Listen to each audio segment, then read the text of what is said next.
In last lecture, we have discussed Raoult law.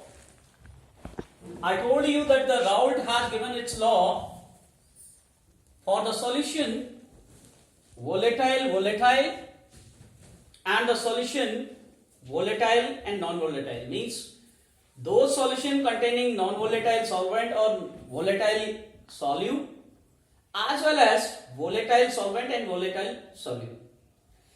At the same time, we have solved one numerical on the law volatile solution. Today we are also discussing one numerical which will based on the law of solution volatile and non-volatile. Means in which the solvent will be volatile and the solute will be non-volatile. I already told you, whenever a non-volatile solute is dissolved in volatile solvent, the vapor pressure of that particular solvent gets decreased. Raoult has given its law and said that the relative lowering in the vapor pressure of solution containing non-volatile solute is equal to the mole fraction of the non-volatile solute. That we have already discussed. The numerical now we are solving based on that particular law.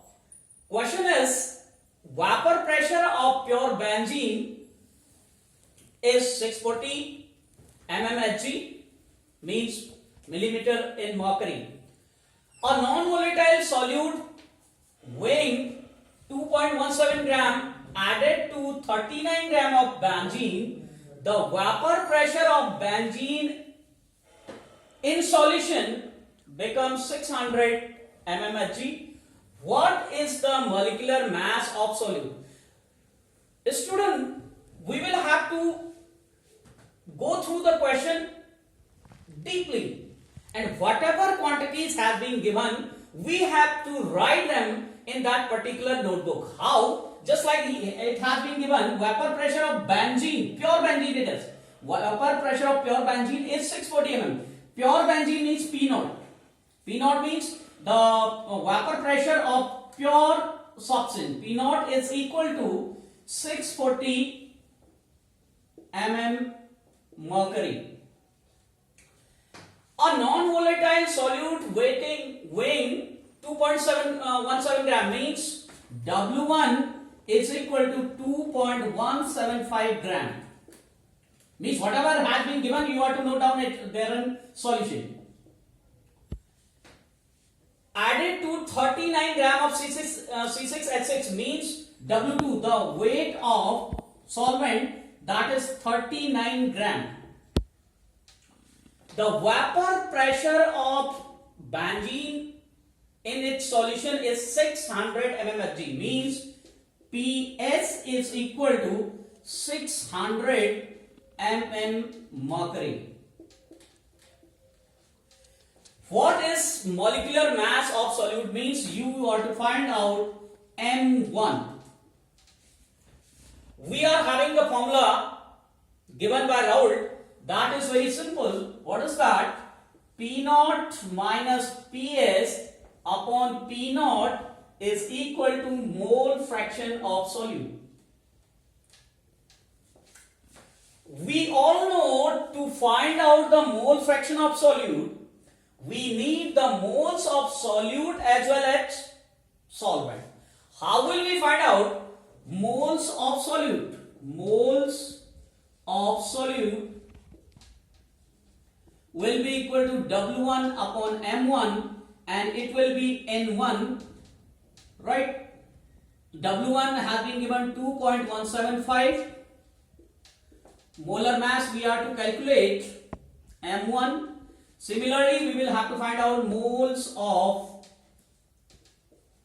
solvent. That will be W2 upon M2. It will be N2. W2 has been given 39 gram upon M2. M2 means molar mass of benzene. That we can find out here. C6H6 12 into 6 plus 6 into 1. 12 6 are 72 plus 6 into 1 6 and it is 78. It means 39 upon 78. So far it will be 1 upon 2 and it will be 0.5. Means we have calculated the moles of solute and solvent. Why? Because we need the mole fraction of solute actually. Right? Here how will we find out the mole fraction? X solute equal to N1 upon N1 plus N2. For dilute solution,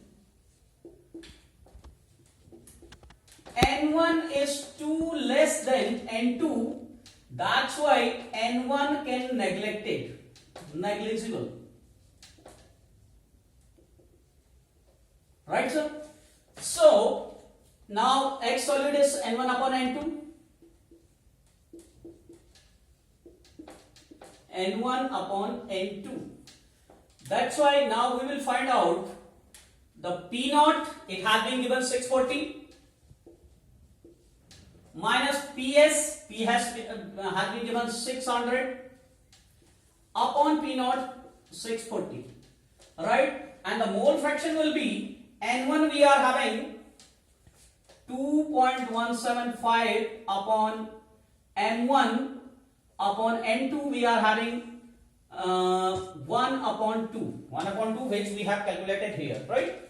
Now it will be 40 upon 640 equal to 2.175 upon M1 into 2 upon 1.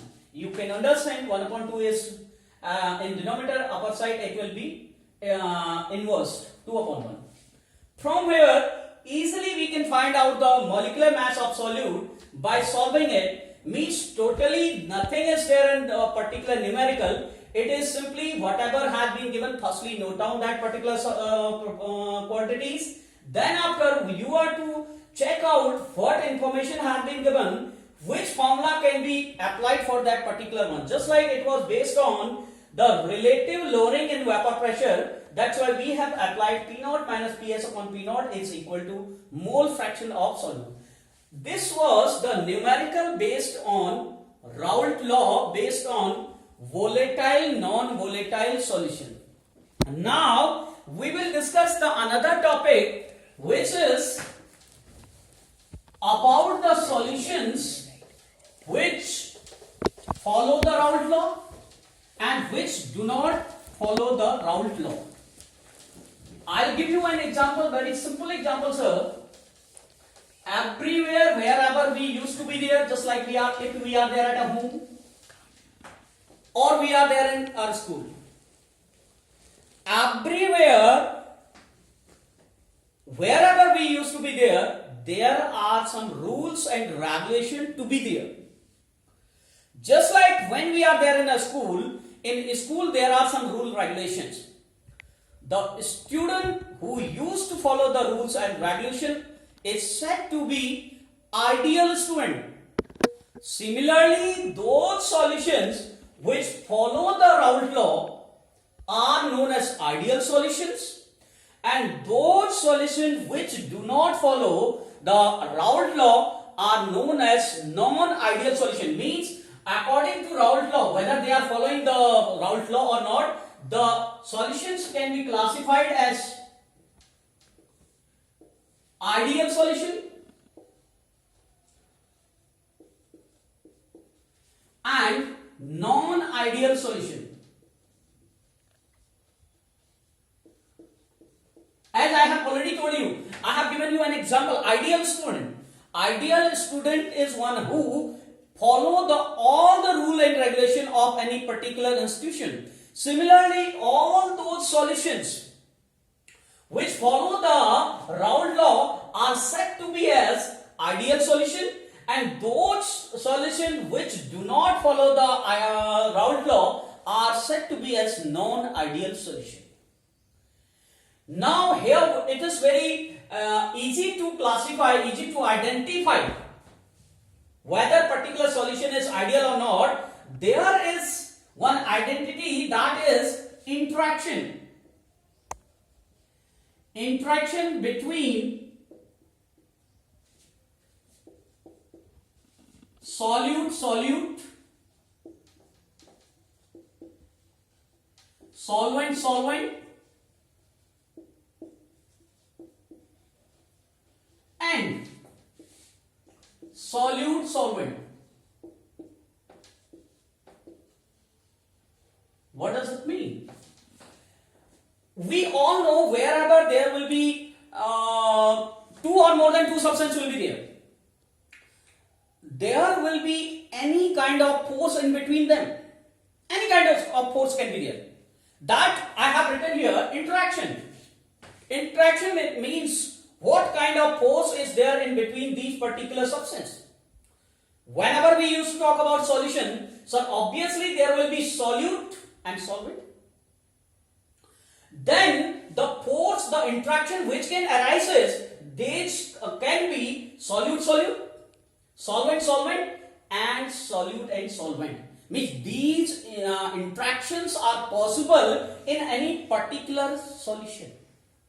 Here I have given solute as A and solvent as B. If A, B, B, you will have to understand A means the interaction between solute, solute. B means the interaction between solvent and solvent is stronger than A and B. A and B means solute and solvent. How will we understand it? I'll give you an example. Just like we are there in a joint family, right? In joint family, the A means the gents part, means the brothers. B means the female means their wife. Suppose that in any family, the interaction, the coordination between the brothers as well as their you can say female part will be stronger. Their bonding is stronger. Means all the brothers are binded together strongly, and the female of that particular home are binded strongly. Obviously, that family will be better. Similarly, here what is there? The force between solute and solute, as well as solvent and solvent, is stronger than the force between solute and solvent. Sir, then this solution will not be ideal. For the ideal solution, what should be there? The interaction between A and B should be equal to A and B. If any particular solution is ideal, then its characteristics is the force between solute and solvent will equal to the force between solute and solvent, means A and B. If this condition is there, obviously this particular solution will be ideal. Generally, it is not there. So many solutions are there which follow the Raoult law, just like we are having the solution of heptane and octane.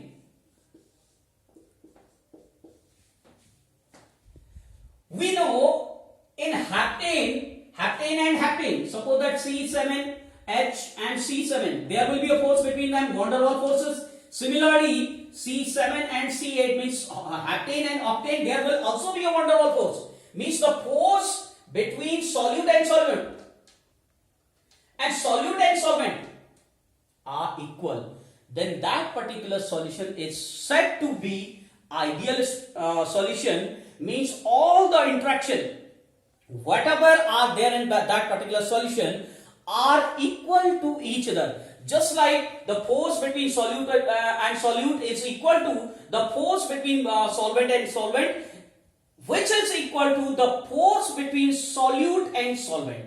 That's why I have written here the interaction between A and A B and B is equal to interaction between A and B, and A and B I have already told you the A is solute and B is solvent. One condition is this, that these forces are equal. Another condition I told you that those forces AA and BB is stronger than that of the A and B. A and B means solute and solvent. Another condition can arise that AA BB forces interaction are weaker than A and B. So three conditions are there according to the interaction, whether the AA BB is stronger than AB or AA and BB are weaker than A and B. And the another condition is there, AA BB are equal to AB, means these are the interaction. Where the interaction are equal means solute forces are equal to solute-solvent, that will be the ideal, and where there will be these interaction will not be equal to AB, those solution will be said to be as non-ideal. Just like I am having an example, I am having a solution of ethanol and chlorobenzene.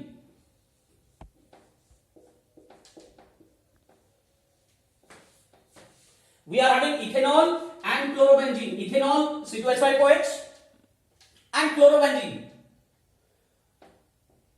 When the alcohol molecules, ethanol and ethanol molecule, there will be a force between ethanol and ethanol, means solute and solute. They will bind it together with hydrogen bonding, and hydrogen bonding is a strong force.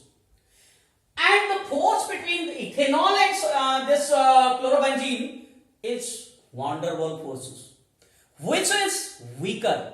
It means here the interaction between C2H5OH and C2H5OH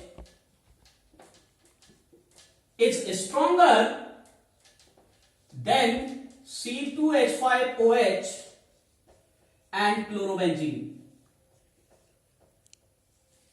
Which condition is this? This condition is AA is stronger than AB. AA means solute is stronger than solute and solvent. That's why this solution is non-ideal. Another example I have given to you, that is heptane and octane. The force between heptane and heptane is equal to the force between heptane and octane. That is van der Waals forces. That's why this is the solution which can be said to be as ideal solution. So this is the main basis of the classification of solution as ideal and non-ideal. That will be decided by the interaction between solute and solvent and solute and solvent. If these interactions are equal, then it will be ideal solution. If these interactions are whether stronger, one is stronger than another and one is weaker than another, then that will be the non-ideal solution.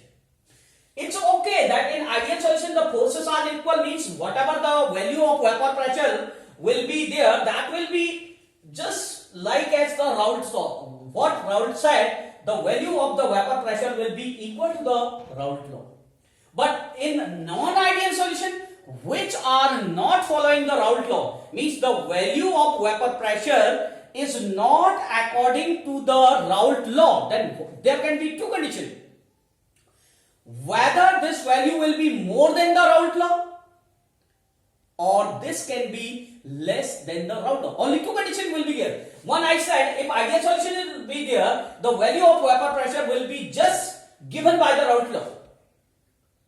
And if that condition is not followed, it means that particular the value of the vapor pressure will be whether more than that the value according to the Raoult law or it will be less than the value given by the Raoult law. That's why we used to say that non-ideal solution shows deviation. Non-ideal solution shows deviation. Deviation means you can say deflection. Means they just are not following the Raoult law. That's why whether they will show the value more than the Raoult law, if they will show more than the Raoult law values, that will be said as positive deviation. Positive deviation.